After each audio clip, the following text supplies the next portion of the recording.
Hey, Hello, everybody. we're live now.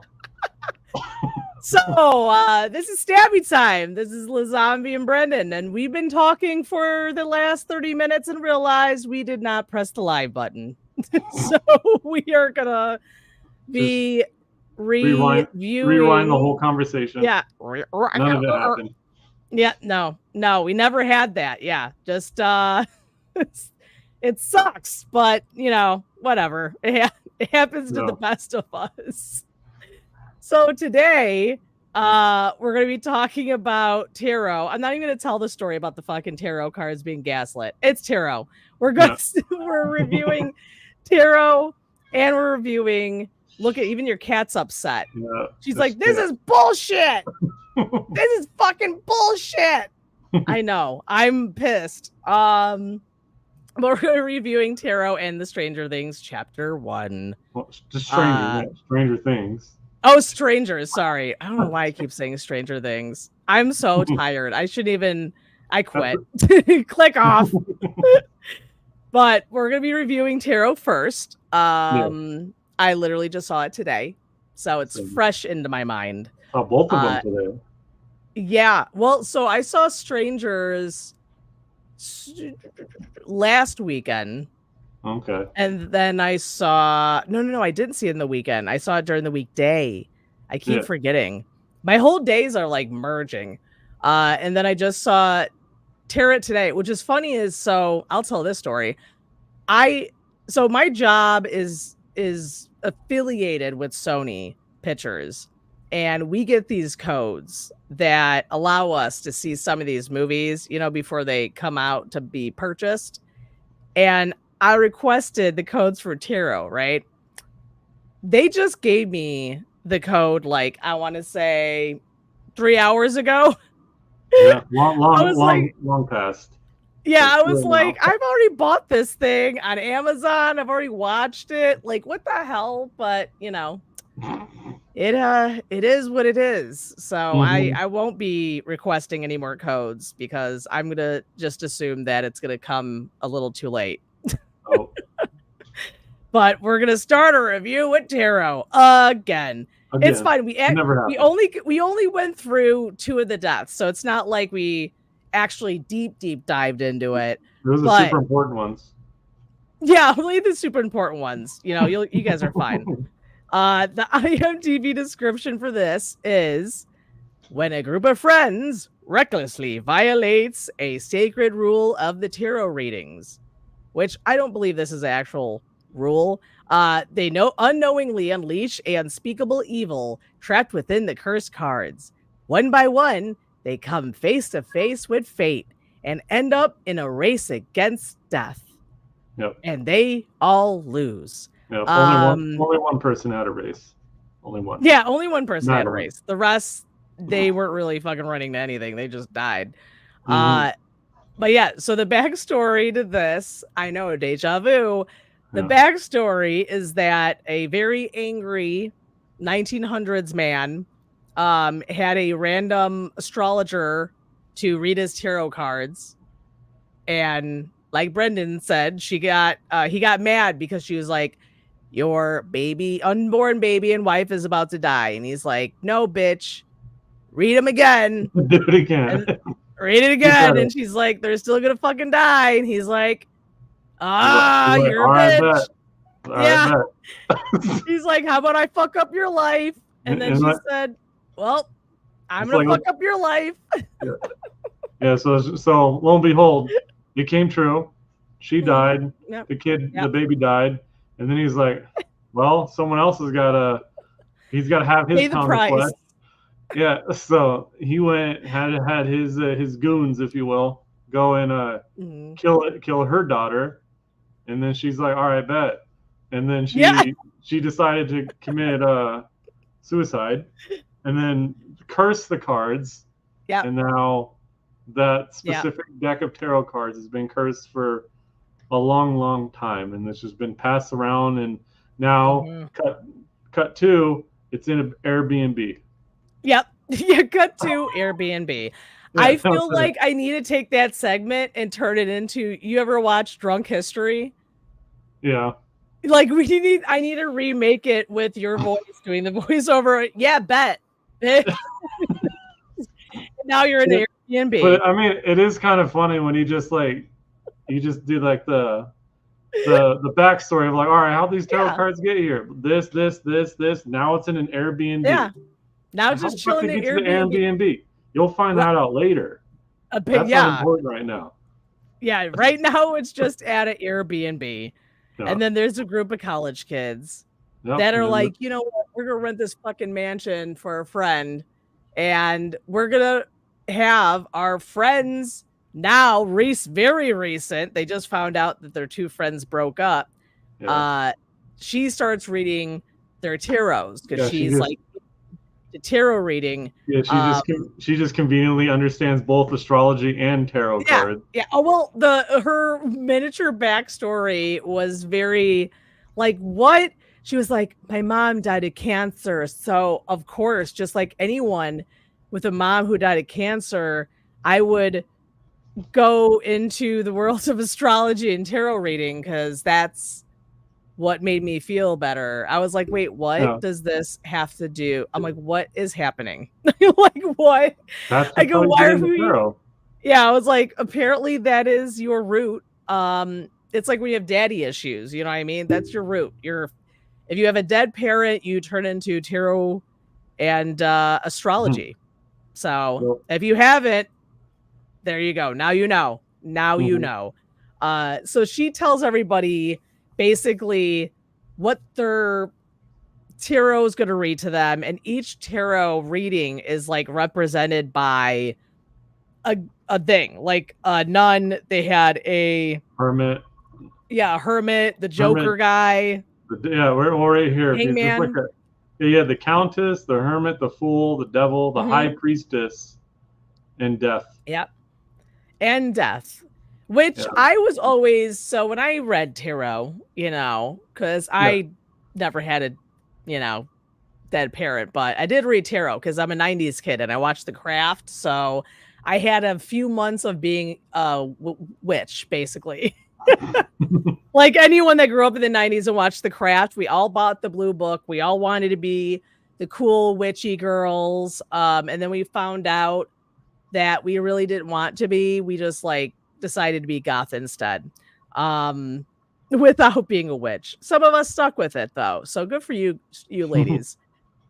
But the first person was the poor birthday girl. She was chilling in her fucking sorority mansion and she hears a noise. And just like she's talking to her friend. I guess her girlfriend. I guess they kept saying wife. So I'm assuming they were together. She was talking to Paige, who was one of the other people that were there. Yeah.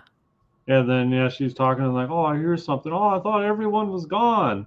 It's like, oh, I'm gonna go check it out. No. But I wasn't sure if they were together. I thought they were together. I was really very confused. They said wifey, so I just kind of assumed they were. They said this fucking bitch is gonna die anyway. So I mean, it doesn't matter. We don't need a backstory for her. Because she died like right away. It was like the night of them getting back. I forgot the birthday girl's name, but Elise. She hears a noise. And of course, she like goes up to her creepy fucking attic because that's where you go when you hear a noise. You're like, this seems safe. And all of a sudden, she sees all these candles, and you hear the one girl's voice revamping what her reading was. And you see the scary fucking nun, and she falls down. What I would assumed cracked her neck because you hear a crunch, but no, because she crawls to her phone and the nun reaches for her, drags her back, and then of course you guys missed our whole rampage about the fucking ladder. So the nun grabs this ladder and slams it, and you don't really see where she's slamming. Yeah, you're assuming the back. Yeah, it was weird because it's like it was a wood ladder. And like what happened is like she was on the ground and she's crawling, and then at least the way the camera is panning it, it's like the camera's like right in the middle, so you assume that's where she's looking. So then they smashed the ladder down like 3 or 4 times, and it's like, okay, it's like cracking her back in half or breaking her spine or whatever. I'm like, cool, she's paralyzed, whatever. Yeah. But then like the last time it does it, there's like blood splatter on her phone. I'm like, yeah, I don't know about that. It's like I feel like sometimes we need like a whiteboard, and I'll just bust it up to be like, this is what it would look like. Yeah, because like if it was a metal ladder, then sure, maybe you're onto something. But I was like, it's like not really. I mean, I guess she broke off the legs. Maybe. I don't know. Yeah, it was really weird. But she slammed. Somehow she's dead or cut in half. I'm not quite sure. Yeah. A lot of the deaths were like that on here. They didn't really show PG-13. Yeah, they didn't really show the deaths, so it kind of leaves it open to like what just happened. But now Elise is dead, and everyone is obviously mourning and repeating over and over again how they just don't know how this happened. They just don't know how this happened. They do not know how. It was like 15 minutes of them going, I just don't know. I can't believe she's dead. I can't believe she's dead. It's the hour and a half long movie exposition. Yeah. I can't believe she's dead. It's like, anyway. It's just like, yeah. And then they go, well, fuck that. We'll go to Lucas and this other girl, and now they're flirting. So you're like, okay. He walks her home, and they have their moment where, they're won't they? Yeah, will they? She kinda, and then like gives him a hug, and then goes back. She's like, I'll see you in another day. Little does she know, she won't see him another day because this fucker's about to die. Lucas got big dead. Yeah, he did. He got the guy from the Haunted Mansion from Disney. He basically ran into the train station because he heard a spooky noise, and he runs into the section of the train station that isn't accessible to people. It was weird though, because the way it looked, I was like, did he go to the fucking Harry Potter train station? Because it looked like it was an old train station, but I was like, okay. And that's the other thing that was weird. Like when she did do his reading, and it's based off like his mannerisms and like at least the amount of talking they gave him. And then she's talking about, oh, he's like a rebel and all this stuff. I'm like, I mean, he doesn't look like a rebel. He looks like a goody two-shoes, doesn't do anything wrong. He looked like a watered-down rebel. They were he's a rebel because he went. Guy, and he's supposedly a rebel. And I'm like, I don't get this vibe from him. Like he was a rebel. He went into the wrong side of the train station. I go, he was running like away from someone trying to murder him. So he's that rebel you. Like, you're such a fucking rebel. And he didn't even get like a cool death. He literally like ran, and then the fucking guy was just like, boo. And the guy falls back. Lucas falls back and gets hit by a fucking train. And again, he gets splattered, and then that's it. Yep. Cut to the police station. Everyone's being interviewed. Yep. It's like, why are your friends keep dying? What's going on? Which, by the way, is the only other time you see the fucking cops. You notice that? The cops are just, they ask them about their 2 friends dying, and then you don't see the cops for the rest of the movie. That was it. They were like, you know what? These kids are going to be fine. That's as much exposition you get for them. Yeah. They're like, they're going to be A-okay. We don't need to ask any more questions. I was like, well, that's fun. So they're basically, so they go to the police station, and they're like, we're going to find out what the fuck is happening. And of course, someone Googles something and finds an old lady. Of course. That, because there's always an old lady attached to some haunted tarot cards. That was my favorite part. I'm like, bro, it's like, this is a typical PG-13 horror movie. A whole bunch. It's like you get your exposition at the beginning. All right, that leads into this happening. And I'm like, oh, what's going on? Let's go on the internet. Oh, there's some random old person that just happens to know what the fuck's going on. And they just happen to be in the same city. and she's been traveling and looking for this forever. It immediately just reminded me of Night Swim again. I'm like, oh my god. Oh god, yes. All these movies are the same as some random old lady that just happens to know exactly how to solve their problem. Yep.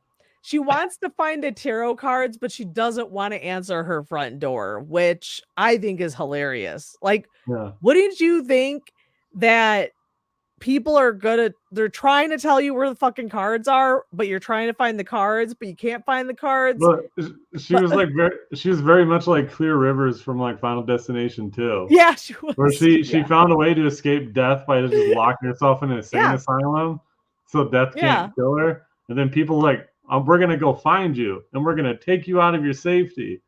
Yeah, she's like, "Fuck you."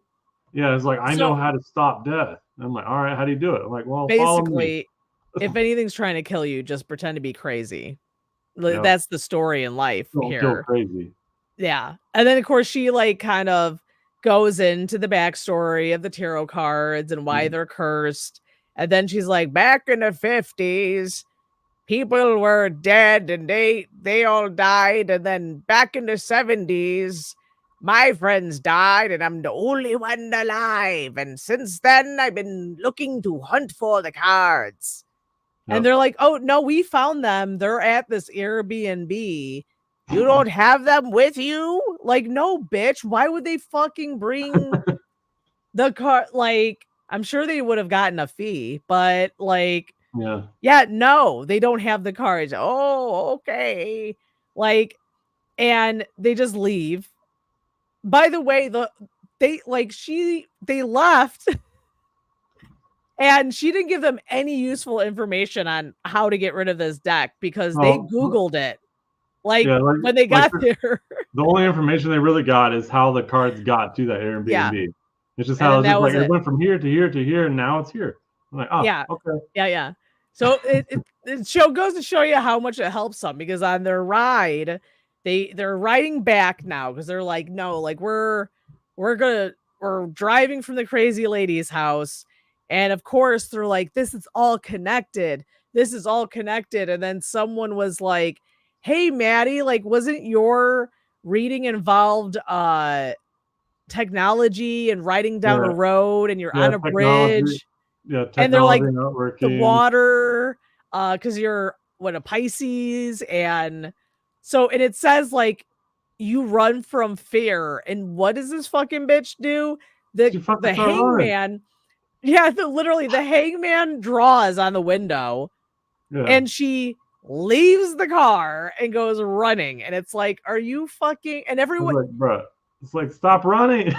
Literally, and everyone is screaming, stop running! Oh my god, stop running!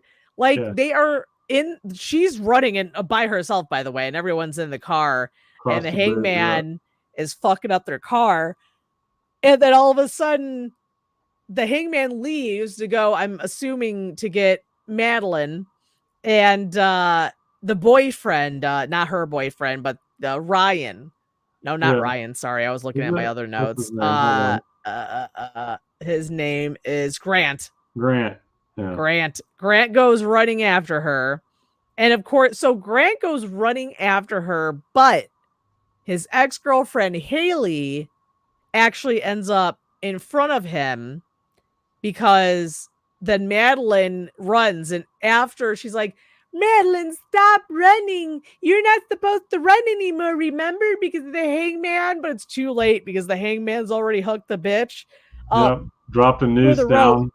Yeah. She ran into the noose. He hung her, and then that's it. He just pulled her up into the sky. Yeah. And like, well, there goes Maddie. And he was like a weird bird guy too. He was like, rah! Like, I didn't understand why he was a bird, but she got killed by a bird hangman. And then if that didn't like fuck things up more, they're all arguing about what they should do. And of course, no one fucking listens, by the way. Like, no one is listening to the rules here. They're all like, oh my god, our friends are dying. Like, this is totally what was that movie that was horrible but also true? The one with Pete Davidson. Oh, bodies. Yeah, this is what it reminded me of. Like, none of these fucking kids are listening to anything anyone is saying. And then there is Paxton, the funny one, Spider-Man kid. And he's like, character. I'm fucking leaving. They're like, we're going back to the house. He's like, no, I'm going to go home. I'm going to lock myself up and I'm going to sleep this shit off. And they're like, no, you're being brash and you're being brazen. And you're being such a tourist. You're being bullheaded. Don't you remember? I was like, oh my God. It's like they're reading his fucking horoscope. They're like, you're such a Taurus. I mean, I'm sure this movie is surrounded by Zodiac girls loving this. Like, oh no, he is being a Taurus. Yeah, he's not listening. Yeah, he's about to die. He's so bullheaded. I know a lot of Taurus. Yeah. Like, they're like, you're a Taurus right now. And he goes, I don't give a flying fuck. I am leaving. You guys can go fuck around in this killer house, but I'm gonna go home. And the thing is, he had almost the scariest of fucking things, because he had like the clown, he had the Joker, the fool. Yeah, because his whole thing was that it was about being in a confined space. So like when they're in the car, I'm like, oh, it's his moment, but then it wasn't. Then they split up. He goes back to his dorm or whatever. He goes in the elevator, and then it starts dawning on him. Like, wait a minute. And it's like he's in an elevator, and then it starts just going to shit. And then that whole scene is hilarious. It reminded me, what was it? Tower of Terror. Reminded me of the Tower of Terror. Like with the elevator doors opening, and the fucking clown was just like, just laughing the whole time. What was he? Oh wait, he was singing "Everyone Plays the Fool." He was whistling that he was laughing. It was just pitch black, and the doors are opening, closing, opening, closing. And then you would just see him going, he would like scream at him, and he's just sitting there in the elevator freaking out. And then that's it. Like, you assume this kid's dead. Because the fool just like lunge in there. It's like, oh, he got him. It's like, I mean, I don't think so. Yeah, I was like, okay. Well, everyone else kind of died. I was like, and you didn't see blood either, so that was another clue that. And it's like he did nothing, because usually like in horror movies, like they have to have done something wrong or something, but he didn't do anything. He didn't even go against what his whole like horoscope thing was. Yeah. And then, he was being bullheaded. I mean, yeah, I guess, but I don't know. It's like out of everyone, he did nothing wrong. And it's like, why are they? It's like, you can't kill him. Like, for once, like, you can't kill this dude, even though like he would be like the typical like stoner dude. But he was wrong. the token non-stoner, I guess you could say. Yeah. But that was the end of him. You're like assuming that's done, because then they go back to the couple Haley now. Oh yeah, Haley. No, there's the couple and Paige, and they go to the house. And all three of them go into the house, and now all three of them are running from what I'm assuming was death, because he was going. It was like things started kind of getting out of order, because death was chasing them, but it wasn't their time yet. But it got them to separate. This one was good, but also fucking stupid. Paige gets locked in the basement, separated from Grant and Haley. Yeah. They're in like an attic or whatever. She's in the basement. She goes down in the basement, and all of a sudden you hear that music. Wait, what was it? Oh, did I put it down? Oh, no. He just had some creepy like magician music. She had the magician. Yeah.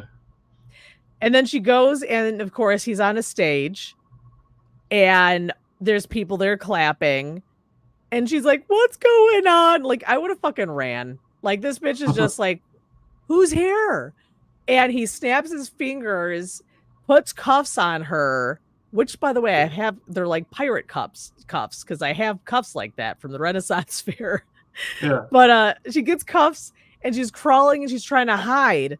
Now, if you knew a magician was coming after you to murder you, and you were in cuffs, and you're looking for a place to hide, if you had a choice between just getting the fuck out of the basement or, I don't know, choosing any other fucking place rather than a fucking box. Like, are you kidding me? Nine times out of 10, you choose the box. Yeah, it's a wooden box on rollers. So it's like, oh, this is part of his show, obviously. She goes, no. This is a great fucking place to hide. And you're like, you're fucking joking me, right? So the dumb bitch gets in the box. And she thinks that he's not gonna know. Well, I mean, he probably was like, this bitch can't be this dumb. She's not in the box. She's not where I literally need her to be. But no, she is. She's looking in the keyhole. You get a little jump scare because he looks in the keyhole and he wheels her happy ass out to the stage. Yeah. I already knew what was about to happen because, like, literally, you got in the cut in half box. Like, yeah, you're getting cut in half. Have you never seen a fucking magic show before? Apparently, she never. So he's in there, and of course, he starts sawing, and she's sawing, and Haley and Grant is like hiding, and they could hear her screaming. So they hear her screaming bloody murder as she's getting cut in half. The magician shows everyone his magic trick where he cut the dumb bitch in half, and then she's now dead. It was literally the stupidest thing. Like, I cannot believe that is where she hid. Like, it's like if it had a big magic hat and she was like, you know what? I'm going to hide in there. He'll never go. Like, what the fuck? He's a magician. Hide in the trash can. Hide anywhere but a box that obviously is a prop for him. But she died. R.I.P. She deserved it, though, just for being stupid like that. But then, so Haley and Grant is now dealing with death. And Grant gets ripped away by what I'm assuming are like little miniature demons, because it looks like they're pulling him into hell. Yeah. As of course Haley is like the superhero of this movie because she has the superhero powers of astrology and tarot and Spencer gifts. And she basically tricks death. So she ends up Wait, hold on. I'm getting ahead of myself. Hold up. Because the old lady came back to help because she goes, we need help. We need help. We're going to call this old lady. So they call the old lady in, and this bitch is like, I love her line. She sits down, she goes, I've been waiting my whole life for this.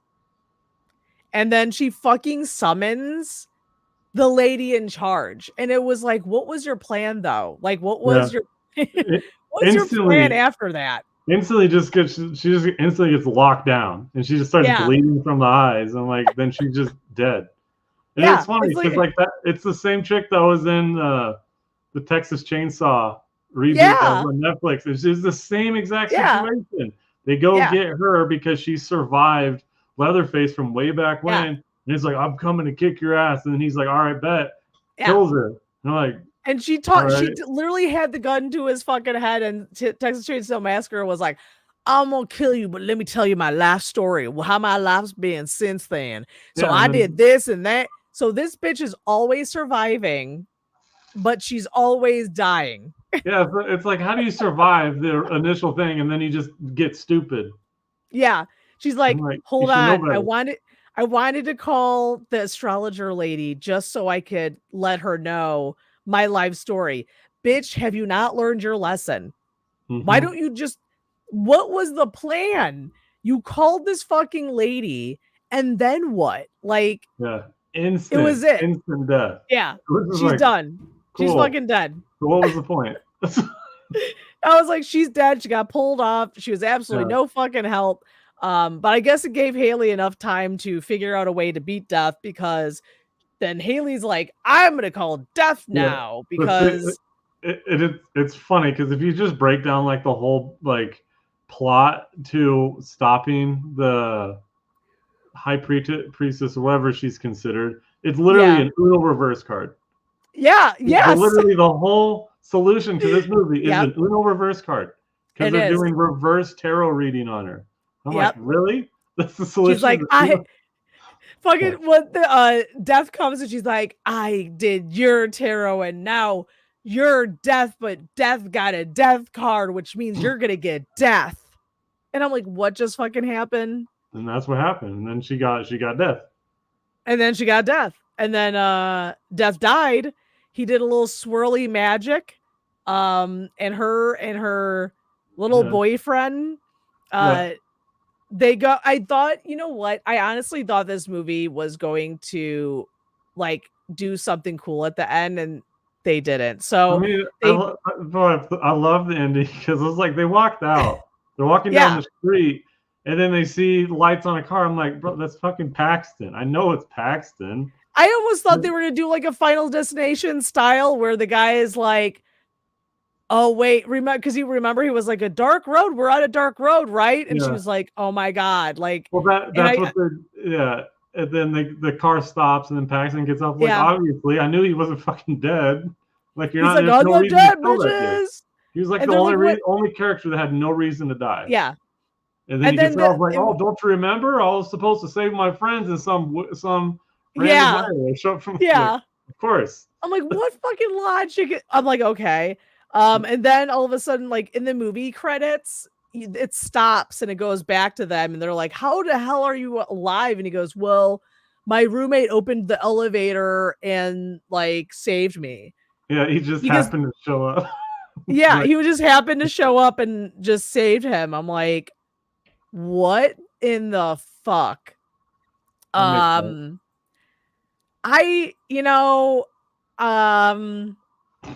This movie, it was fun. I was entertained. Yeah, that's the thing. It's like, I was entertained by this movie. Am I a fan of it? I don't know. You gotta watch it like 5 more times. Yeah, I feel like maybe like a second time or so.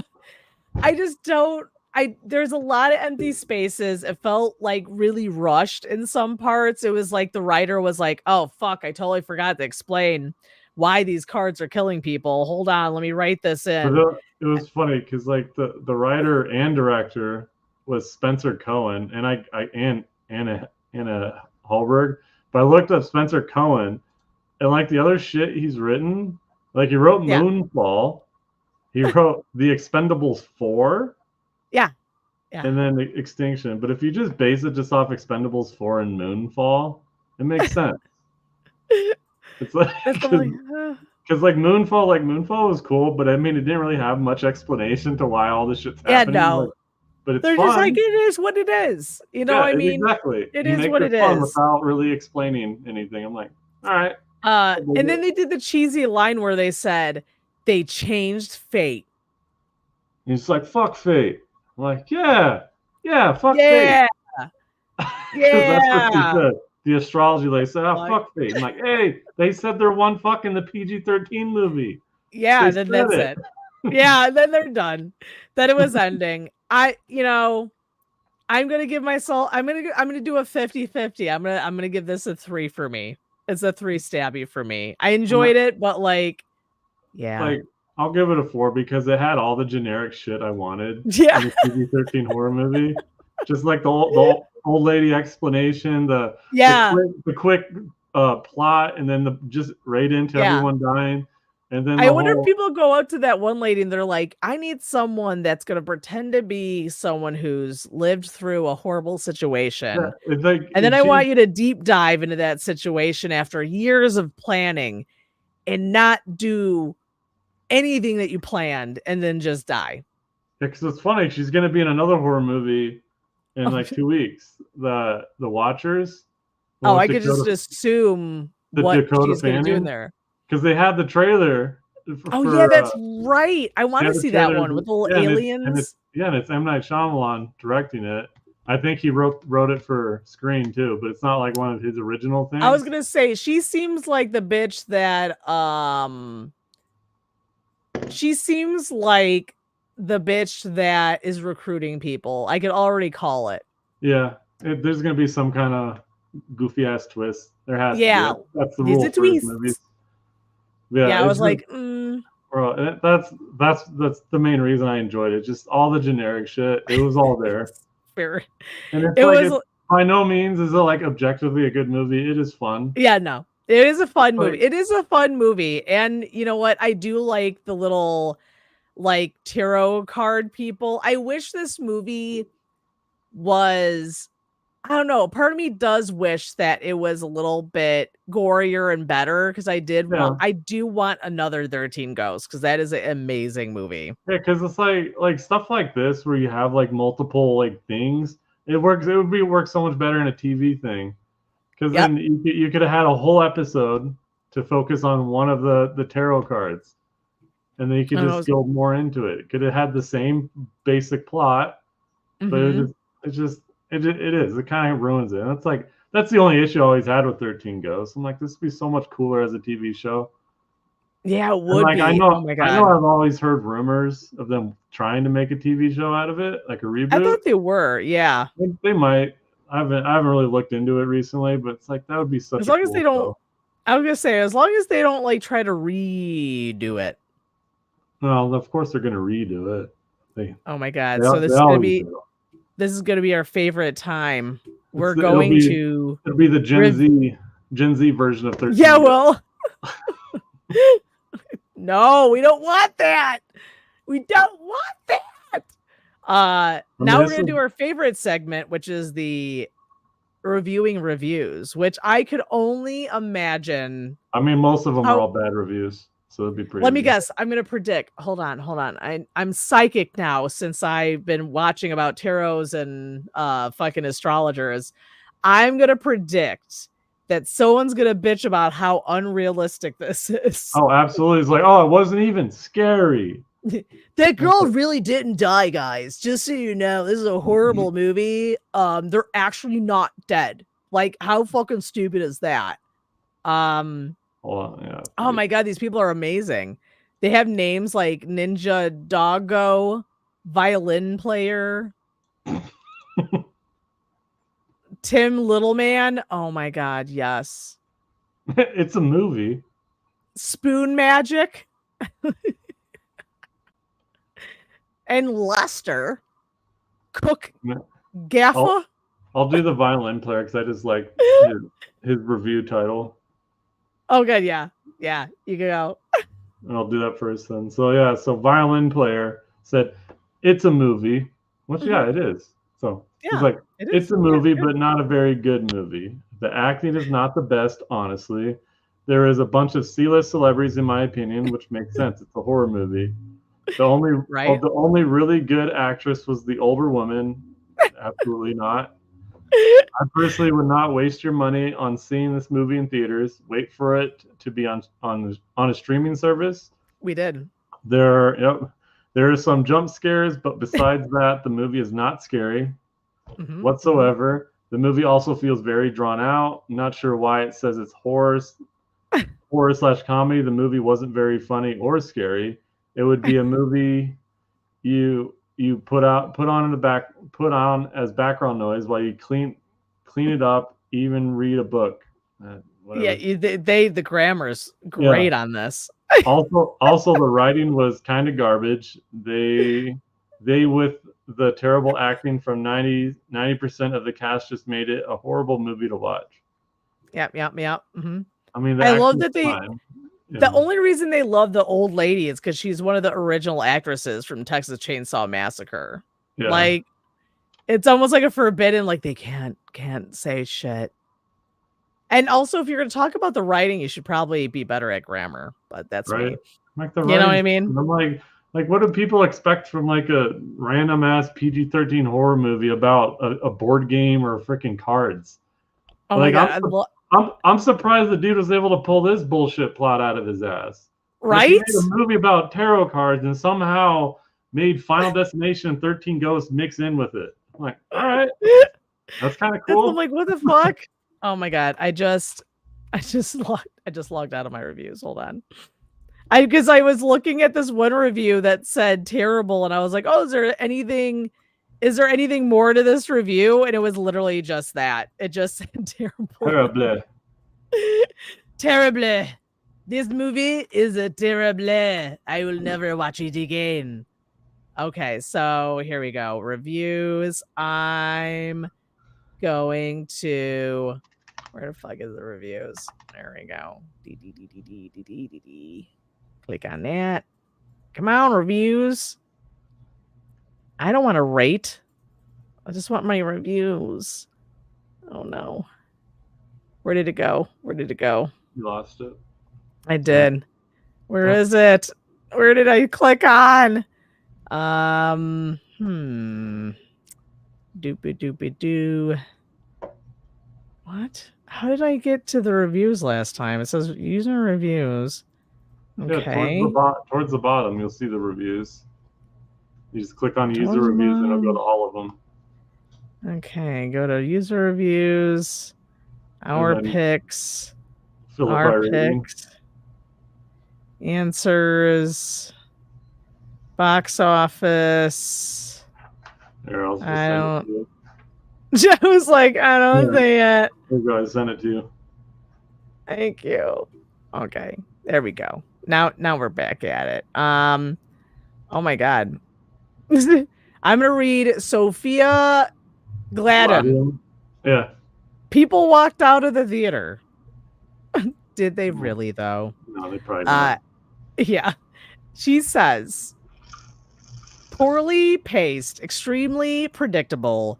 There really isn't much more to say about this, but she does. The friend group is not very believable. Hey, you get to kind of say that though. There isn't much chemistry between the cats whatsoever. Ooh, she's got jive talk. The cats, these cool cats. The effects are cheesy and not scary. There are maybe 1 or 2 decent jump scares, but overall, I would not want anyone to spend their money on this. But you did. There wasn't anything about this movie that is as enjoyable. It tried to be funny at certain points, but it didn't pay off. I'm so disappointed that I actually paid money to watch this at the movies. Do not waste your money on this. Maybe watch it when it comes out on some streaming service after 4 to 5 Cutwaters. Yeah, I don't even know what to take from that. What is a Cutwater? I don't know. I'm gonna look it up though. Now I'm curious. Yeah, it's like, can we Google is that what some the weird fuck? Slang? Yeah, Cutwaters. What is cut? Is that a margarita? Oh, it's a margarita. It's a vodka margarita. What the fuck is that? What? So they're saying you got to get drunk to watch this. Oh, ma'am, that's a very specific drink. Yeah, I was like, ma'am, you're gonna need to just keep things simple if you're gonna down something on a fucking review. Cutwaters, I had no. I've never even heard of that. Yeah, it's a hurricane. Cocktails. Yeah. That's hilarious. Yeah, like what, beer or wine. Yeah, or drunk. Just get drunk. That's specific. That's like a plug right there. They probably sell Cutwater. She probably works for Cutwater. She's like, and buy some, by the way, Cutwater. Wait, yeah, it is a shop at Target. It's a but at Walmart. Maybe it's gonna work. Cutwater spirits. Yeah, you got lime margarita, vodka soda, a vodka mule. This is a very specific brand. You are correct. Like, yeah, they do. They have I see them. Yeah, you can get it at Target. What kind of weird ass plug? We're falling for it. Yeah, we are. You're sharing it now on a podcast. It's working. This is what we call guerrilla marketing, folks. It's working. Because now we're all looking at it, and everyone listening is going to look at Cutwater. They are gluten-free. Are they vegan? Let's see. Oh, they're from San Diego. Oh, they're only 130 calories. I'm so glad we found this on the reviews. They're like, see, you know what I'm going to do, boss? This is how I'm going to market. I'm going to go make some bad reviews, And some idiots are gonna fucking read this and they're gonna say, "What's Cutwaters?" You know, I don't even hate that tactic. If that actually genuinely is what they're doing. Hey, you know what? But you know what's funny? You know what's funny? That's literally their only review. Their only review on IMDb is that. Hey, it's a good one. It is a good one. Keep going. Keep going. We're enjoying it. They've been an IMDb member for 4 weeks. Oh my God. That is literally, this is their marketing. They're marketing great. Bro's 4 to 5 Cutwaters, though. So you got to drink 4 to 5 Cutwaters. Man, that is genius. Yeah. Nothing beats that. Do you want to pick your next one? Yeah, like Willard. So he said, cool concept, terrible movie. The concept of this movie is pretty neat, but that's really all I can find good to say about it. The movie should have never been made. The characters are generic and annoying. There's literally nothing unique about them. I couldn't tell you a single one of them's names except for Jacob Battalion's character, and that is only because it was said like 30 times. It's like the characters were written with the intention for the viewer to not to like them. The acting is awful. Battalion is the only actor I personally recognize, and even his acting seems forced in the train wreck of a movie. The writing of this movie, the writing of this movie is all over the place. There's a random love story aspect that seems to have potential, but is also heavily forced. Mm-hmm. I won't give spoilers, but the whole concept of how they find out what's going on with the curse is incredibly spontaneous and out of left field. Well, that's usually how it goes. Yeah. There's just no direction or reason to really care found in the story. Lastly, some of the kills were pretty entertaining and funny. The ending was pretty dull and anticlimactic, but if you actually make it to the end of the film, you'll expect nothing else at that point. Just a really, really bad movie that probably could have been pretty good with some actual thoughtful writing. Truth. I mean, he's not completely wrong. I still had fun. I'm looking at the time and I'm not going to read this long ass one, but there's a person from the Horror Flick Fanatic that's 7 paragraphs. Damn. 7 paragraphs long. Holy shit, dude. You know what? Maybe I could read it fast. It's fine. I can read it fast. Okay. So this is Zero Creativity from Horror Flick Fanatic. So you know it's got to be good.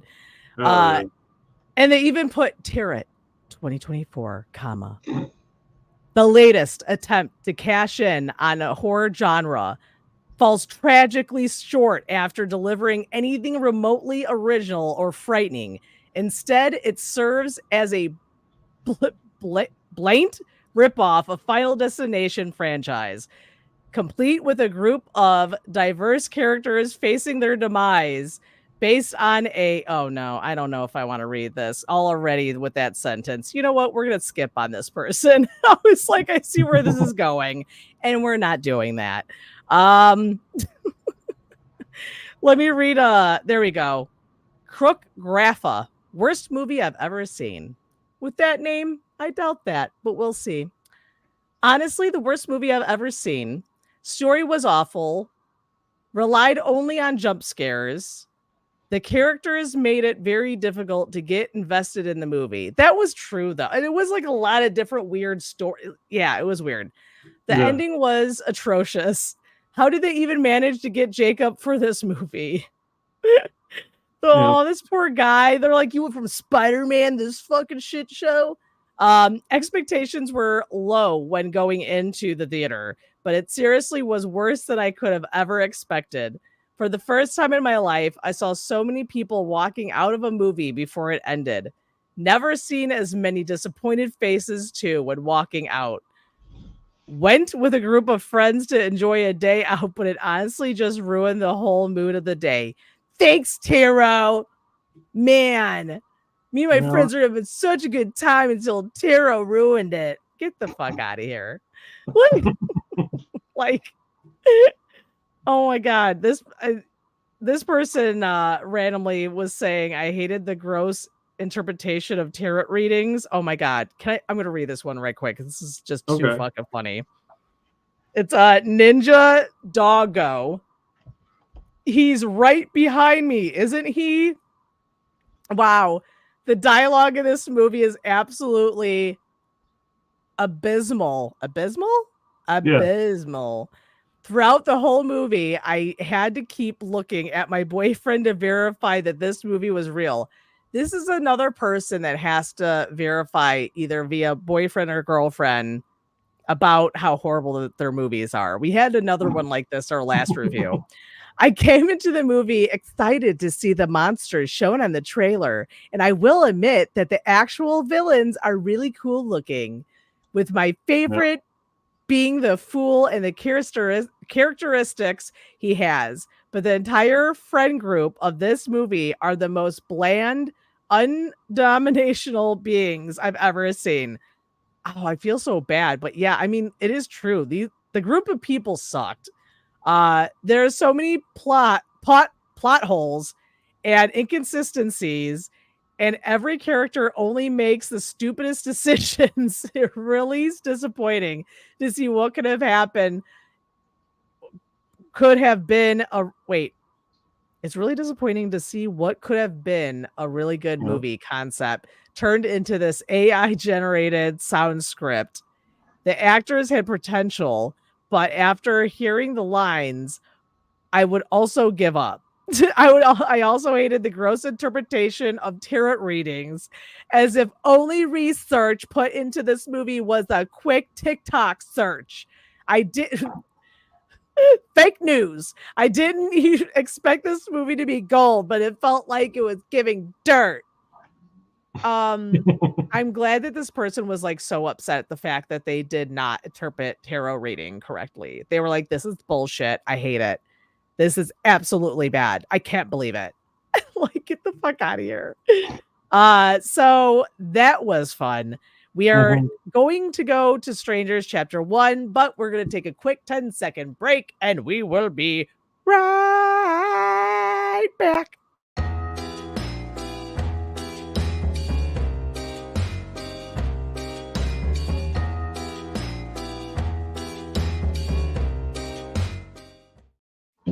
See, look at that. Back.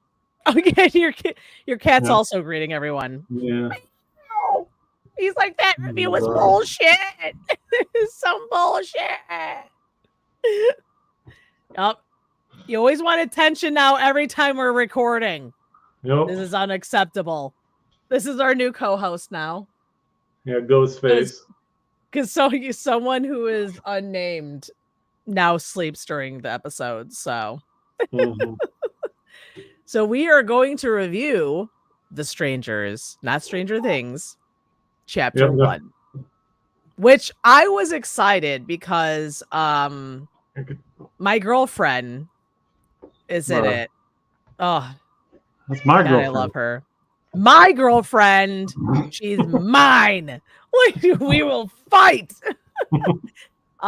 She is gorgeous. I love her. Probably the only reason I did watch the Archie TV show, but she was the best in that. Oh my God, she was amazing. Yeah. Got me so excited about this movie. Probably literally the only reason I went to go see it, because I don't really like remakes. That and the fact that we were reviewing it. But IMDb, of course, their half-ass description of the movie says, after their car breaks down in an eerie small town, a young couple is forced to spend the night in a remote cabin. Panic ensues as they are terrorized by three masked strangers who strike with no mercy and seamlessly no motive or motivation. So Maya and Ryan are a couple who's driving like any other horror movie, and they decide to Google places to eat because he says, I'm hungry. And instead of Googling a oasis or I don't know, anywhere other than traveling in the middle of fucking nowhere to eat, they decide to pick a place that is way off the road, into a fucking forest. So it's all her fault if you really think about it. So Maya is like, let's go here. And they're driving. And of course, oh, the reception's gone. Oh, we don't know where we're at now. Oh, we're in a scary town that looks like Chainsaw Massacre and everyone's inbred. Oh, there's a diner. And then they walk into the diner and everyone stares at them because they are shady folk. We don't like them shady folk coming into our diners. And so they sit down and of course she gets the same reaction I get anytime I go out to fucking eat and I ask for vegan options. She asked for a salad and they're like, yeah, do we have a salad for the vegetarian? And then they do and laugh awkwardly. I'm like, if you got a fucking salad, get the bitch a salad. Like, Jesus Christ. That's all she wants. Or like, oh. So then her boyfriend, of course, he gets extra meat just so he could be cool with all the creepy rednecks in the diner. So he's good to go. And already you shouldn't have gotten a red flag by the weird, like, Southern people in the area that's staring at you, and the people staring at you in the fucking, like, the cops. If the cops are there and they're looking at you, like, you should just leave. Just go. Mm-hmm. Be like, you know what? We're good. We're gonna leave. So they sit to eat. And of course, like, it's just so fucking staged. They got two people that turn around and they're like, oh my God, it's your anniversary too? It's our anniversary, but we're married because that's, you know, what we do in the eyes of Lord Jesus Christ. And those sinners, they didn't get married. They were just dating. And then the lady makes an awkward comment of, you didn't put a ring on it? I'm like, why did you become what? If you want to put a ring on it. She's like, I love that Beyonce. Did you put a ring on it? And he was like, no, I did not. So it was like another awkward moment. They finish up, get ready to leave, and oh, crazy. Their car is not working. Nope. And then immediately the mechanic taps on their window.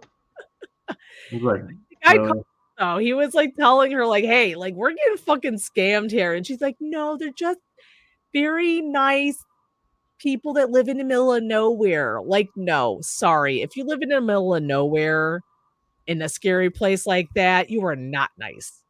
Mm-hmm. Even if you were nice, you're not nice. You know what I mean? You gotta keep your wits about you. But yeah, so of course she ends up, you know, fucking putting the nail in the coffin. And because, like, so if that wasn't your red flag, you're around and like your plans to stay there for the night because he's like, I can't get the parts until tomorrow, which is usually the case when you go get murdered. And then all of a sudden the plan comes together because then all of a sudden this one girl's like, well, ironically, there's this guy that Airbnb's this cabin that he doesn't use. And I'm like, how the fuck do you guys know what Airbnb is? But they do. And then she's like, I'll drive you. I just leave work in 10 minutes. I'm like, wow, how fucking convenient. Like, so they decide to leave to their deaths to a cabin in the middle of nowhere in which they Airbnb'd. And the girl drops them off. They say thank you. She leaves. And they're getting all cozy like. And while they're in the house, they get a knock on the door from a creepy child that's asking for somebody. And they're like, no. Her name is Tamara. Yeah, is Tamara there? And they're like, no, sorry, they're not here right now. And then they're like, isn't that weird? Like a fucking kid in the middle of the street? And they're like, what are they doing? I don't know. They're just staring at me. Again, red flag, leave. Mm-hmm. But they're like, you know what? We're going to stay. So they stay, they're drinking, they're having fun. And then she's like, I'm hungry and we're out of beer and food. So he says, you know what? There's a motorcycle. And even though I dated you for 5 years, I never told you this, but I used to ride motorcycles. So I'm going to ride this motorcycle into town. And he does just that. He drives a motorcycle. She's left in this, by the way, she's left in this house in the middle of nowhere, which you know already that there's a creepy kid that just knocked on the door and harassed you, basically. And you're like, you know what? I'm going to get you some burgers, baby.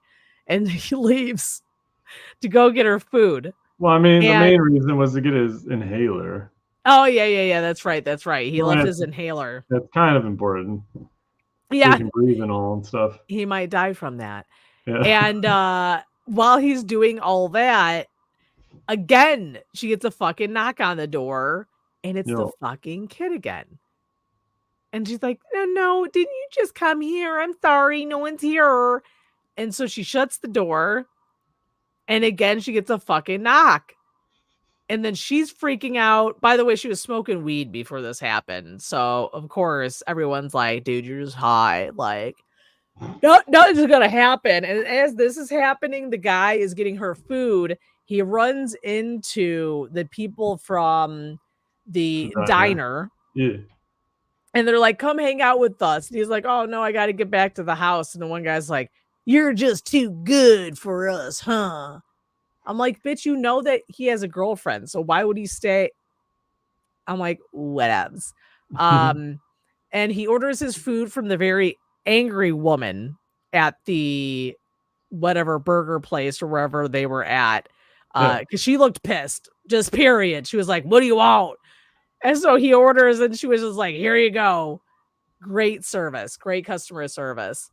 And as he's getting the fucking food, though, and by the way, he got his inhaler, and the fucking mechanic guy was on 100. He comes out with a fucking like wrench to beat the shit out of him. And he goes, what are you doing? And he's like, dude, I just need to grab something. Which I thought it was really weird. Why would you just tell him, oh, I'm sorry, sir, I forgot my fucking inhaler. So maybe he would understand the importance of the fact that you had to be there. But no, he was just like, I got to grab something. He's like, I'm just grabbing something first. Yeah. And he was like, yeah, you're right. I'm stopping by. Yeah. And then he was like, thanks. Was it Stan or whatever the fuck his name is? I go, why did you have to be a dick, dude? Like, literally, you're begging to get murdered. By the way, before any of this even happened, in the beginning of the movie, you see a gentleman running in the forest, and he gets his head chopped by a person in a mask, like the 3 people in a mask. Yeah.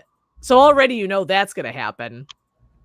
And if you haven't seen the original, you already know anyways. So he gets back home, and at this point, she's dealt with that fucking young kid going to the house. She's also had someone with the baby doll mask in the house because she went to go open up the closet, and she saw her. She goes into another closet. She hides, and then she hears someone trying to get into the door, and it's her fucking boyfriend. And what does he tell her? He's like, basically, he was like, oh, I know what happened. Well, I mean, it was the picture on the wall. Yeah, I mean, it was a clown picture. And it's like, I mean, when they brought up the whole weed thing, and she's like, did you smoke? I'm like, I mean, yeah. Yeah, don't unveil it. I mean, it's weed, kid. Well, I mean, the way they went about it is like, I mean, it does kind of make sense. Like, you're in an unfamiliar place. You did just smoke. Yeah. You already had like some weird thing, and I'm like, I could see. Whereas, like, yeah, maybe you did just see something. Like Cabin in the Woods teaches us, always trust the pothead. Okay? I mean, that's true. Yeah, I was like, always trust the pothead. Because she was like, I'm not cool with this. And he goes, no, it's fine. So then they end up eating the burgers in the kitchen, and they're just chilling there. And he's eating like he's a fucking behemoth. And she's like, "You're so cute with all this food in your mouth." I'm like, that is disgusting. I mean, that burger looked pretty good. I'm not gonna lie. That was the end of the 5-year relationship because he ate like he was fucking a slob. And as they're eating, you see this red shit dripping on their food, and they look up, and it's a fucking dead bird. Is it chicken? It was like a dead chicken bleeding on their food, so they go running because they're like, that's what's scaring me, not the 13-year-old trying to break into my house. They go and they run, and they try to leave, but they can't because they go to run and the fucking motorcycle explodes. Nope. And you see the fucking mass people there, and they're like, fuck this. So they run back in. And then, of course, the guys like all come in and they're chasing them. And so they go upstairs. Or no, they're downstairs because they don't even explain this. So I'm assuming she is a realtor. I don't know if they ever explained that in the movie. I don't remember them doing that. But because she all of a sudden was like, you know what? They have a crawl space based on the fucking vent in the bathroom. Well, no, it makes sense because like she said the house was lifted.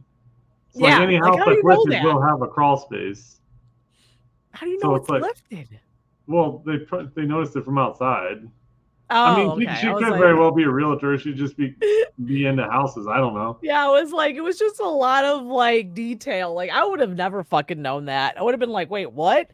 So she unlatches the grate and they crawl in there. Now they're like under the house. I honestly thought this movie was gonna end quick because I thought they were gonna get a knife and just fucking stab the bitch in the head. Well, that's what I thought. Like when this came out, it's like at most one person is gonna die because this movie's not about killing people; it's about terrorizing them for a fucking hour and a half straight. And I mean that's essentially what happened. And it's like, but it was funny, and it's like when they're going through the crawl space, like the whole time I was expecting like a bear trap to be down there the whole time. But then I was thinking, it's like, I mean, I think this legitimately is just a B&B or Airbnb. And like you come to find out, like once they get out, like they go out, dude, like shit happens. He ends up finding a shotgun, which they just say it was a hunter's cabin. Well, that's the thing is like, so they're crawling underneath the house, and she puts her hand on a rusty ass nail. First of all, this lady, for someone who's trying to hide from people trying to kill them, she is the noisiest person. Like, God, she's beautiful, a beautiful person, but she's like down there and she's like, I'm like, shut the fuck up, we're about to get murdered. And then she's like, and then she gets her fucking hand stabbed. They stop because they think they hear her, and he's like, I gotta pull it out. Like, he's like, we're gonna pull it out. And he goes to pull it out, and again, she's like, I'm like, oh my God. What in the flying? I mean, they know you're down there because you're making so much fucking noise, even before the nail was in her hand. So he wraps it up in a dirty ass shirt. They leave, and they go into, by the way, the best looking shed I have ever seen. Like, best one. This shed was like 2 stories long. It was bomb ass shed. I mean, this is Oregon. It's like just because they live in like a little random ass town called Venus with like 400 people doesn't mean some random ass dude there won't have a nice house. Dude, it was a 2-story shack. They leave. Yeah. It was like it had 2 rooms in it. It had an upstairs. Yeah, it was a nice house. It was a fucking. It was the shed. It was the fucking shed was so big, and then he comes down with a goddamn shotgun, which is great. But they go back to the house, And they're like, I got this motherfucker. Like, we see him at the front door. We got this motherfucker. And the guy turns the corner, blows this dude's brain out. And all of a sudden they see, because even before any of this happened, they called the landlord because the fridge wasn't working. Yeah. So totally forgot about that after they were getting harassed. And he shoots the fucking owner of the house because they see the guy with the fucking car and they're like, oh my God. Oh my God. And then she's like, baby, you're only protecting yourself, baby. You're only protecting yourself. You didn't know he was the owner. Like, you couldn't take 2 fucking seconds. I mean, they didn't have any guns, but whatevs. And I like how he was slowly like going like, okay, we're just gonna take his keys. Like, and we're going to get the fuck out of here. Because he's like, we could go now. Like, let's get the keys. Let's get in the car and let's go. So they go get the keys. They go in the car. And of course, they're driving. And the fucking guy comes and rams right into him as predicted. And like, the dude already has a hurt leg because he fucking tripped. By the way, this bitch got like a rusty nail. And this guy's getting hurt in the stupidest of ways. He trips, hurts his fucking leg, and he then gets his leg stuck because the guy's ramming into the car to where it's his leg is getting stuck between the shit, like the door and his chair or whatever, I'm assuming. And he tells her, like, you gotta leave, baby, you gotta leave. You gotta save yourself. So she goes running, and he's still trying to, like, get the fuck out. And the guy comes out, he shoots him with a shotgun, he misses, and now all of a sudden the guy's gone. He tears his leg off, like out of the thing, not off. He tears his leg out from the car, and then he has his gun and he just starts running like anywhere because he was not running where his girlfriend was going. She goes running into the forest, and this is the most annoying part. She gets a good hiding spot. Like, that hiding spot was prime. But she goes to hide underneath the leaves, and then when she hears the noise, she like fucking clears all the leaves from her face. To like to look over, and you're just like, what are you doing? Like, I don't give a fuck if you hear a noise. Why are you looking? Like, cover your shit back up. And you know they saw her because they did the whole like head turn. But yeah, so she tried to hide in leaves, and then she unraveled herself from the leaves because she's a dumb bitch. And she assumed that they didn't see her. And then not like soon after, she just like leaves the leaves. Yeah, leaves the leaves. And then the guy with the fucking shotgun, it doesn't even matter that he has the shotgun because he can't shoot worth the shit. He goes, and I think in a lot of horror movies they have this issue where they want to chat about it. They want to like, they got people in their sights and they just want to have a whole fucking conversation when they should have just blown their brains out. Yeah, before that, like when she left the leaves, like one of the girls found her and then just blocked her on the back of the head and knocked her ass out. Bam. And then you see her getting dragged back to the house, and then it cuts to her boyfriend booking it through the woods. This fucking guy. Yeah, and then he has her. He's like literally gun to the face. He's ready to blow her brains out, and he's just having a whole fight. I'm gonna shoot you. Do you know what they say? What did he said? You know what they say? Your first murder is the hardest. Yeah. But he goes, and you're my second. Yeah, and then he just gets clocked in the back of the head. I'm like, really, dude? I was like if you could have killed one. Yeah, like you could have killed another person if you just shut the fuck up. You give her a speech, but you didn't want to give the guy a speech that ended up being the owner of the house. Like, good move, dude. They knock his ass out. And then they have him in the chairs all tied up. And they quickly propose and get married on the spot. Yeah. Oh yeah, because that's what you do when you're about to die. I mean, because let's think about it. What's gonna happen if you can't really get married because you're about to die? So you might as well say yeah to make the girlfriend happy. Like, yeah, exactly. he's Makes like, sense. I'm gonna get married. Yeah, they're having this whole conversation while 3 people in scary ass masks are staring at him like at arm's length, and they're like, "I'm gonna marry you." No, thank you. Yes, I will marry you. And then they're kissing each other, and they're having such a happy moment. And then he gets stabbed in the gut. Yeah, then the dude's just like, Yeah, stabbed, rotated, pulled out. yeah, and then he like kicks him, and he bleeds out, and now he's dead. Yeah, and then Maya's left for last, and she says a quick "fuck you," and he's like, "All right, bet." And then he went around, got her right in the gut, and kicked her ass over. Yeah, and she bleeds out. But then when she was in the leaves, she had the owner's cell phone, and she ended up calling the cops. Oh yeah, that's right. Yeah. And she was able to get a bit through enough to tell them where she was at. And then it's like how the original ended. The cops, the sirens start showing up at the end. And then it says to be continued. Yeah, because I don't know if it went to credits and then it cut to the hospital. Regardless, it cut to the hospital. Oh yeah. It showed her waking up. And then it panned to like someone else, which I don't know who else it panned to. That's what I was confused about. Yeah. It looked like some old lady. I'm like, who the fuck is that? Maybe I don't know. Like obviously it's gonna get explained in the next movie, but it's just like, is that supposed to mean something right now? It's her roommate. Scary.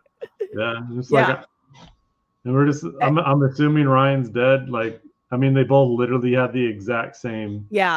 Thing. They both got stabbed, rotated. I guess he had to bleed out longer though, because he got like stabbed and then knocked down, and then they had a whole interaction and like 5 minutes or something. Yeah, she did a lot of crying, a lot of face, and then she goes to the hospital, and then they're like to be continued. I'm like, okay.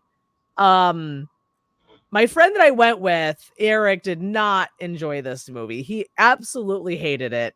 He wanted to share to me how much he hated it because he kept just saying, I fucking hated it. I was like, I mean, it was all right. It was fine. It was okay. It was okay. A part of me just cannot tell myself that it's a bad movie because, that actress is a smoke show. She makes things better. It doesn't matter. She could have a horrible movie and I'll still say, you know what? I think that was a little good. It was good. Yeah, but I think the way The Strangers works and then trying to split it into like 2 or 3 movies with the same story just kind of weird because like I said, the movie is not designed to be about a kill count. It is very much strictly about terrorizing because they don't kill. Because the whole point, like at the end, they just stabbed him, let him bleed out. It's not about gore. It's not about any of that. They just like to terrorize people. And then they did the same line again. It's like, oh, why are you doing this to us? It's like, because you were here. I'm like, that's about it. That's the only reason they're going after you is because you just happen to be there. That's it. Yeah. I don't. This one, I'm gonna also give it a 3 Stabby. I'd probably do the same. Like it'll probably be better like once like the full story's there. Yeah, I also don't like it when it does that. Like I don't like. I don't. Shoot me the whole fucking thing. I just don't think this type of movie works well when it's split. Yeah, no. It's like I don't know. Like what are you gonna do now? Like you just gonna terrorize her again? Literally now at the hospital. And then like what the fuck? Yeah, just like we'll see. Maybe it'll be cool. Yeah. Oh my god, I could already tell that these are also winning reviews. So we're gonna move forward to reviewing reviews. Yeah, it'll just be a bunch of like, oh, it wasn't even scary. Like, what's the point? If this is your first time listening to us or watching us, if you guys are watching us right now, this is where we review bad 1-star reviews of the movies that we're reviewing. Did you get that? Did you get that all? We're reviewing the reviews of the movies we're reviewing. Yeah. Yeah. Mm-hmm. Yeah. Yep. And these are already looking amazing. I cannot wait. Did you want to read one or? Yeah. Well, I haven't really found one yet. Oh, I did. Okay, here So the first one is from Aiden's Horror. I think they forgot to add the rest of the movie. Well, I got one after that then. Yeah. In my opinion, this was some pretty sloppy work. The kills and the cinematography were both just eh. The movie was so dragged out that I could cut the parts that weren't important, and the movie wouldn't even been an hour long. So many stupid mistakes, too. Yeah, let's get high. So your boyfriend thinks you're hallucinating. They obviously have never smoked weed. Let's play the piano while a record is on, while you're on FaceTime at full volume for the dead silence outside of the house. What?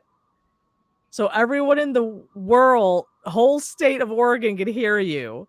I think I'll wait till chapter 2, chapter 3 comes out to rent on my TV because that was a waste of my afternoon. First of all, she first went on full FaceTime, and yeah, you're in the middle of nowhere. So yeah, someone's gonna fucking blast it because like no one's gonna complain. Yeah, yeah, and she had the record player on, yeah, but she did not have the record player on while she was playing the piano. Yeah. Because when she was playing the piano, they had it where like there was a huge mirror above the piano and you could see one of the strangers watching her. And then if it pans back and then he's gone. It was very weird though. Coming from someone who does graphics. It honestly looked like they cut and pasted that. It looked very weird. It looked very like rushed, but yeah, I mean, what are you going to be quiet when you're in the middle of the forest? Or are you what? Absolutely. Like, how the fuck were they supposed to know that someone's going to come kill them? You don't want to disturb the squirrels. Yeah, I was like, God, I'm never going on vacation with you, Aiden. All right. All right, you want to do yours? Yeah, like this one, because like this one makes Pray at Night look like a masterpiece. Something like The Second Strangers, it was fine. It was definitely not at all like the first one. But either way, he was like, bro, please, this movie was so trash. You guys thought The Strangers Pray at Night sequel was bad? You'll appreciate that piece of beautiful artwork now that after seeing this pile of trash. What was bad? Intro was actual trash, no creativity, like this whole movie. Just a guy running through the woods. The acting is terrible, no emotions, just sloppy work.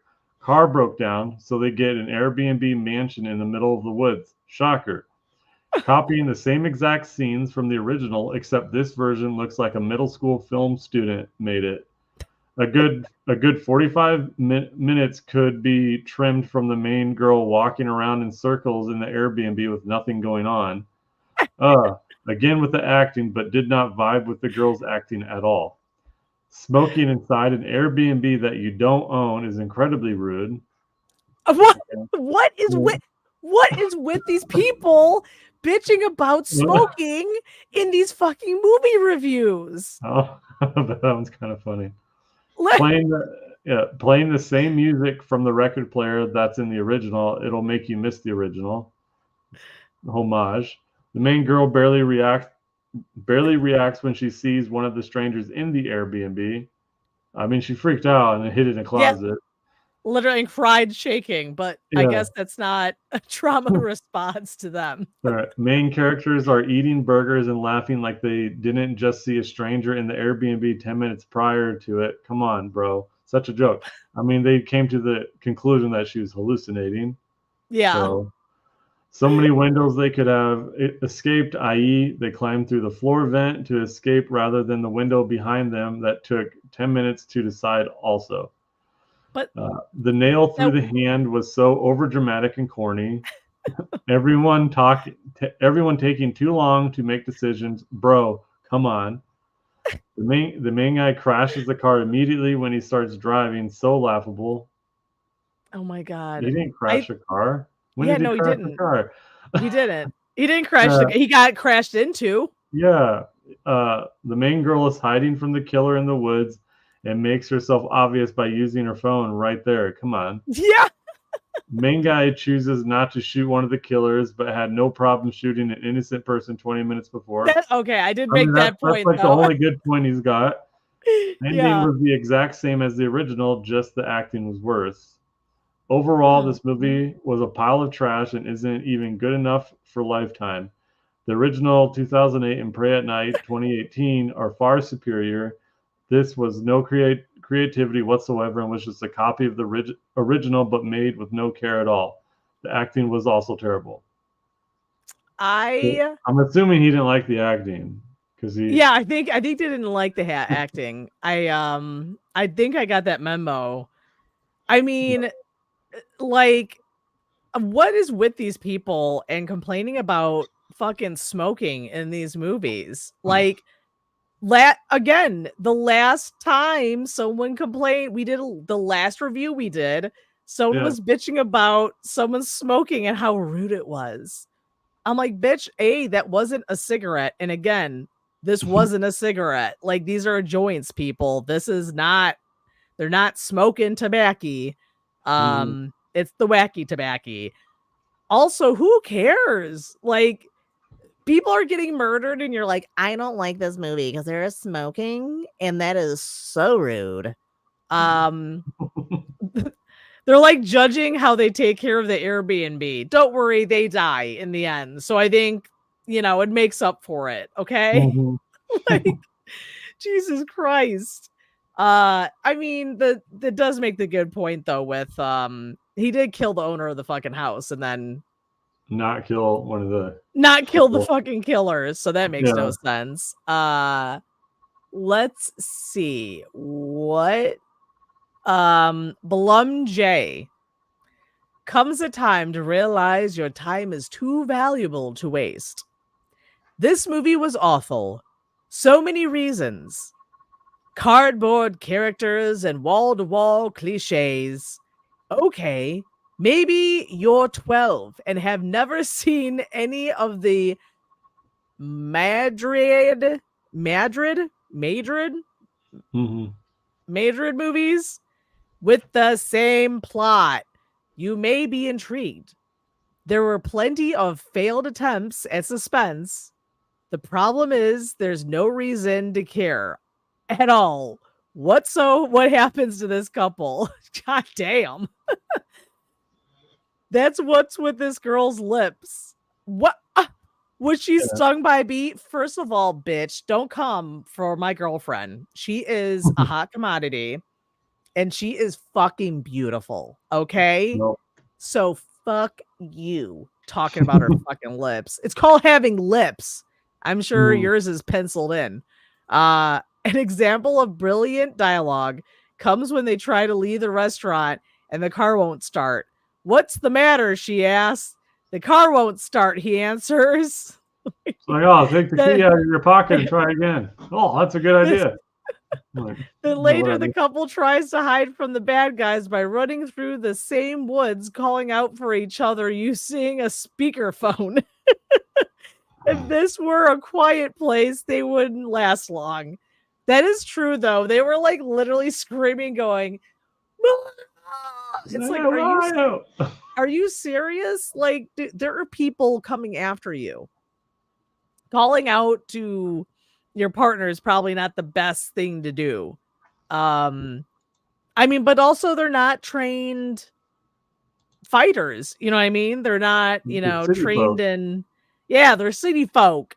They have to scream. That's what you want to do when you're in danger in a city. You want to scream so everyone can fucking hear you.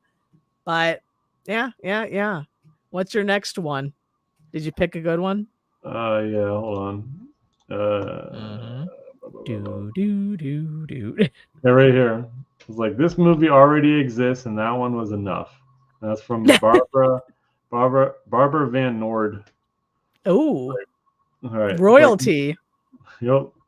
Went into this movie with high hopes since the 2008 The Strangers is one of the best scary movies in my opinion.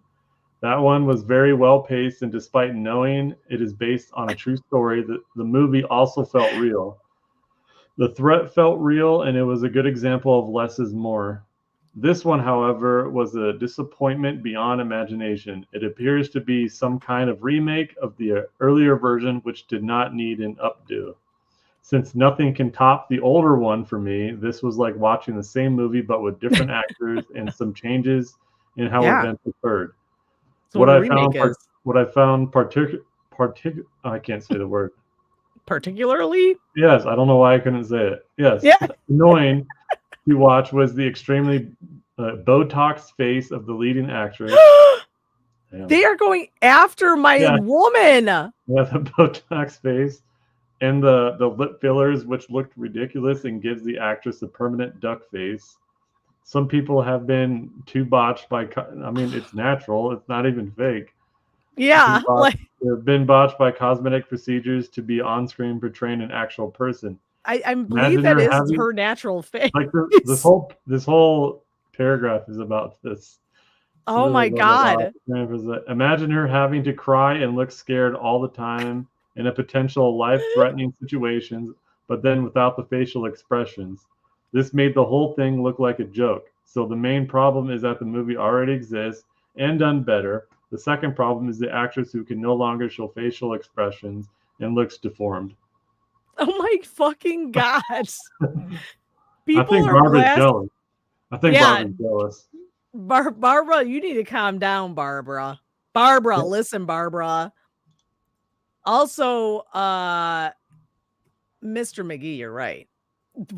They're doing Marco Polo in the forest. Marco Polo. Marco. That's God, everyone is bashing this poor girl's face. First of all, she's gorgeous. Stop hating, man. Stop hating. I mean, so both the movies reviewed this time were 3 Stabbies. Yeah. I gave Tarot 4 because I did really like it. It was fun. Yeah. That's right. You did give him 4. Yeah. What is coming up, by the way? Well, the Watchers for sure. Watchers is and Aliens coming up. Is that next month or is that August? That's still. Yeah, it's July because it comes out around my birthday. It's July. That's right. Yeah, this month the Watchers for sure. We will be, by the way. I don't know when because I had to talk to the ladies, but we are having Missy back, Miss Magu, and also we're gonna have Miss Anastasia Elfman back because we're gonna do a Lady Vampires segment. Wow. Yeah. Missy's movie is gonna be out soon, so we're gonna have 2 female vampires here, so that'll be fun. Also, yeah, and by the way, I know I said that we were gonna have a retro horror night this time, but we had a little issues with our guests. But we will be having more guests, preferably ones that actually have podcasts, so they'll actually come on and not be as cuckoo for Cocoa Puffs. But we will have some fun stuff planned. And if you join our Patreon and support us, I will start, since I do have the Sony hookup now, we do get like fun things like actual movie posters. And when I say that, these are posters before it's even rated. They're posters that are both 2-sided. They're for the actual movie theaters. So they're like limited edition posters. So we'll be doing drawings for that. Also, if we could get the movies on time, the codes, we'll do some drawings for that too. But yeah, so we're not quite sure what movies we'll be reviewing next month. I know. Watchers and Quiet Place. Oh yeah, Quiet Place Place comes out on the 28th, and Watchers comes out either next week or the week after. That is very true. Those That will is be two pretty good ones. I think I want to do a side review, like a little short review for Patreon for that TV one to see what it's about, since it's been getting so many. Wait, when's Longlegs coming out, by the way? Oh, I forgot about Longlegs. That one. Yeah. Dude, that's been all over my TikToks. That's the one with Mika Monroe. Oh yeah, the one where she's playing a cop. That's right. She's like FBI or some shit. I don't even know what it's about, because everyone's been like, it's a mystery. Yeah, it is. Like Mika Monroe plays like some like FBI agent that's trying to find this Nicolas killer. Cage is in this? He's probably Longlegs, maybe. Oh my gosh, you know July. It's gotta be good. So when July could do Longlegs and I'm watching the trailer. Aliens. So we could do Longlegs and Aliens in July. Yes. Oh my God, Longlegs. And I forgot, and M. Night Shyamalan's got that other movie, the one with Josh Hartnett in it. Oh yeah, that's right. Man, he's coming back. He is. He is back in action. I love that. Yeah, there's some good ones coming out this summer. Yeah, they do. I mean, we've been recently. They've been coming out with really good horror movies, and mainly that's because when the world goes to shit, everyone wants to watch horror movies. Yeah. So, if the world keeps burning, we'll keep making horror movies. Oh yeah, Nicolas Cage is playing Longlegs. Yeah, and he is like, oh my God, I can't wait. We'll put the trailer up on the Patreon too, because I didn't watch the trailer yet. Oh, it looks cool. It looks pretty cool. They got a lot of people in here. Yeah, it was weird though. God, they got a lot of people on this. Yeah, because when they first came out with it, it was just a picture of Longlegs. Mm-hmm. And it had like nothing. Like, I'm like a cop and a serial killer. What the fuck are you talking about? I thought it was gonna be another what's that movie where it's like the kids are running around and you're watching it and like you don't know what the hell's happening, and then all of a sudden you realize that these kids are like stuck in this house without Black Mask or Black Phone? No. It's like an artsy one. Like the door keeps moving and there's like no one's talking. It's just a bunch of kids playing. And it's almost like an 80s black and white recorder. What? Mommy Dear? Mom? Yeah, that weird name, right? I know which one you're talking about. I'm trying to think what the fuck it was. That one was a struggle. Yeah, right? Because it was a struggle. It was a remake. That one. It was a remake off a Spanish movie, I think. Man, it was a hard watch. I thought that's what this was gonna be, so I'm happy that it's not. Was it Good Night, Mommy? No, it was like that weird name. It was like some kind of blah. Yeah, I forgot. God damn it!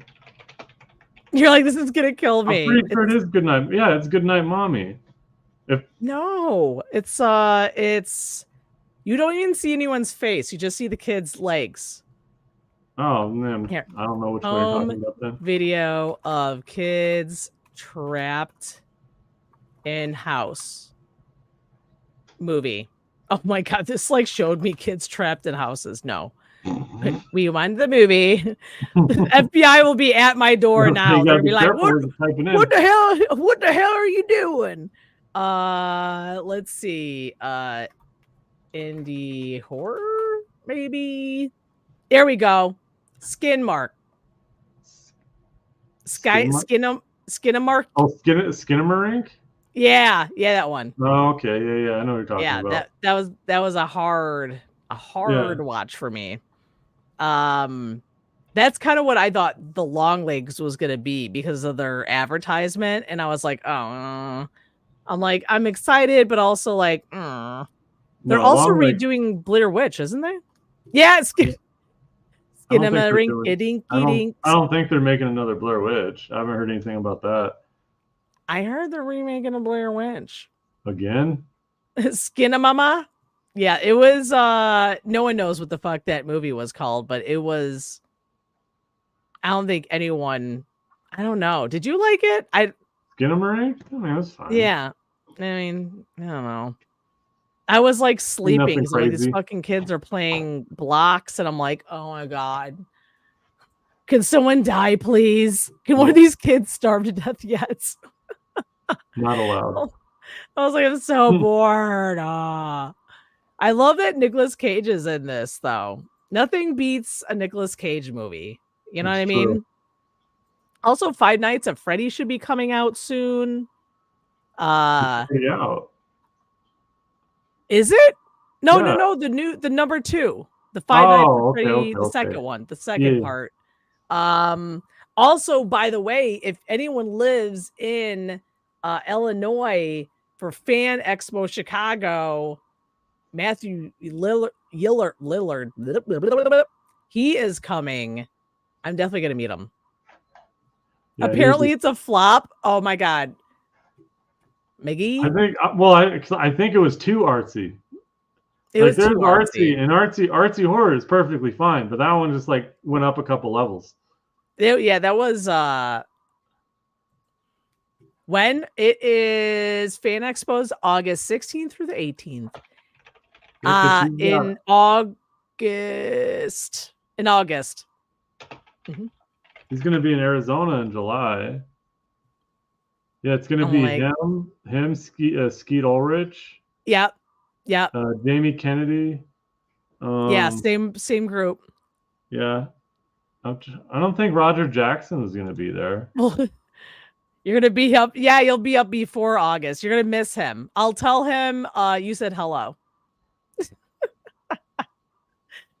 I'll be like, say hello. I want to meet him. There's such a fun group at the Fun Expo. I want to meet him. Marissa Torme's going there. A part of me just really wants her to autograph my My Cousin Vinny movie. Rose McGowan is going to be there, and I need her to autograph a Doom Generation DVD for me. Because that is one of oh my god, it is one of my that is one of my first ever like teen like angsties like goth movies that I've ever watched. Yeah. It's like, yeah, you want to see this cool movie like no one's ever seen?